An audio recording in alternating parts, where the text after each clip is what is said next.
And welcome back, everyone watching Press TV World News.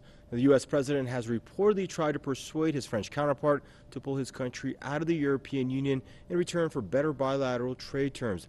The Washington Post said that Donald Trump made the offer during Emmanuel Macron's visit to Washington back in April.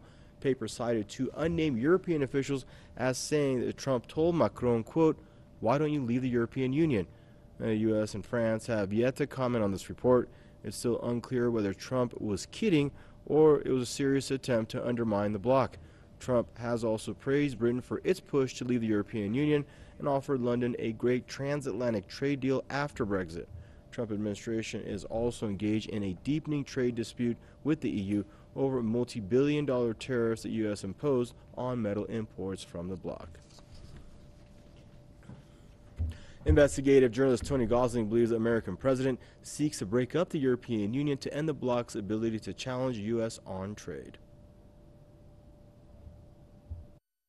Actually, really, his instinct, I think, is in the EU is to divide and rule. He wants to break up the European Union because it's a competing trading bloc. He'd rather see lots of little countries, which is actually completely contrary to the previous administrations in the United States, who actually have been involved in funding through the CIA, etc., to get the EU started in the first place. So, all the rules have been thrown out of the window with Trump, and we've got a very interesting trip. He's coming to Europe in July.